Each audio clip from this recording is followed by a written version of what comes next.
Hello there! Core is back with yet another review! Today we dive into the madness that is Bloodborne and start pulling a PETA on the local feral population. But before we get started, I want to give a shout out to Kato. She did the artwork on this review. And also ask that if you like the video, please like and share it. It really does help the channel grow. Now let's get started. Developed by From Software, the same company behind Dark Souls, Demon Souls, Armored Core, Kingsfield, and Echo Knight. Inspired by gothic horror and cosmic horror, such as Dracula and H.P. Lovecraft respectively, the game was developed in parallel with Dark Souls 2. The game itself is a third-person action role-playing game with a heavy focus on its fast-paced, aggressive combat. You're an outsider, a stranger who has come to Yharnam to seek treatment with their blood ministration. Once there, you sign a contract, and when you awaken, you become a hunter of beasts. And you only have the faintest of instructions to seek pale blood. And like that, you're off on the hunt. The story is fairly similar to how Dark Souls tells its stories as well. The story is hidden in notes throughout the environment and item descriptions, with very little being outright told to you. You have to seek it out. Now let's jump into gameplay, shall we? Bloodborne is an action RPG, similar to Dark Souls, but it has faster paced fucking gameplay that emphasizes getting your ass in there and just slicing and dicing and being as aggressive as you fucking can. And if you get hurt, you have a window to hit the enemy and recover some of your health back. World design is very much like the original Dark Souls and Demon Souls. There's a ton of shortcuts and paths that double back into earlier level elements, making the world feel much more intricate and connected. It also rewards exploration, as you can find and unlock these shortcuts to make traversing the world much easier.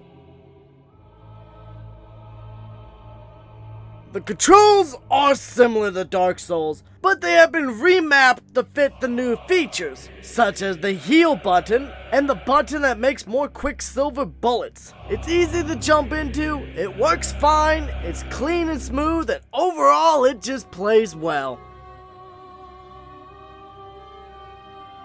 There is a very wide variety of enemies in this game. They range from small, bestial dogs, little bloodshot lizards, to towering cosmic behemoths, the creatures that make up nightmares.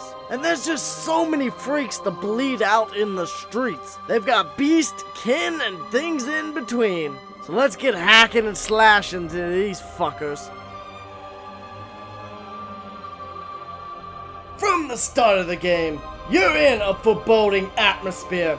The demo mode makes it clear things are not going well in Yharnam. As you play and get deeper and deeper in the game, things reveal themselves and change in the world. Some enemies are stronger, some lay down and take a little sleepy. Some get new aspects on their models, and the world as a whole shifts with the defeat of certain bosses. And the atmosphere is great and really draws you in as you hunt the scourge or beast. You feel like a proper hunter, just cutting, hacking, and slashing your way through the streets of Yharnam.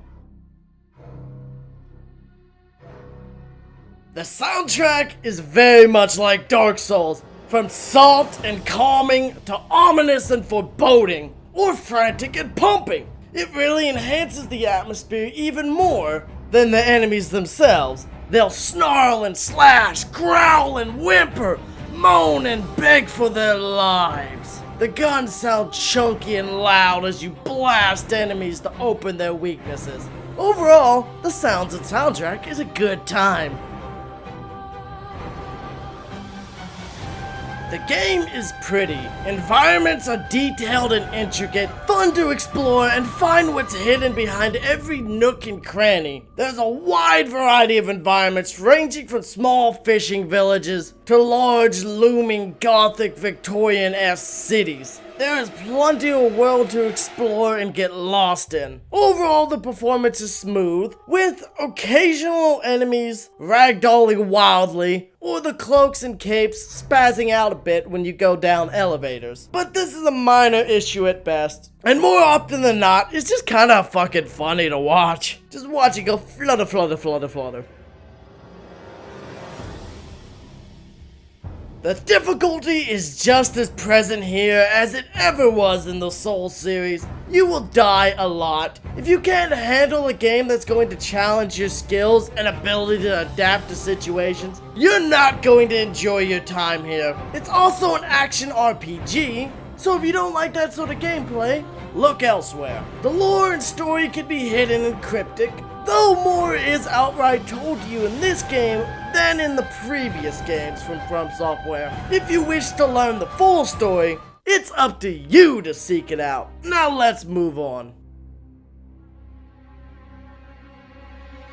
And here we are, ending yet another review. Overall, the game is a strong, pretty well made, polished game. It's fun, it's fast paced, it's action packed, and it's great for keeping your interest for the long run, with ever escalating difficulty and an intriguing plot. I highly recommend this game, especially if you're a fan of other From Software titles. Now, if you liked the video, please give me a like. If you'd like to help this channel grow, please share the video with your friends. And hey, comment down below letting me know what you liked or what I can improve. Also, make sure to check out Kato. She did an excellent job. This has been Core, and I'm out. Have a good one.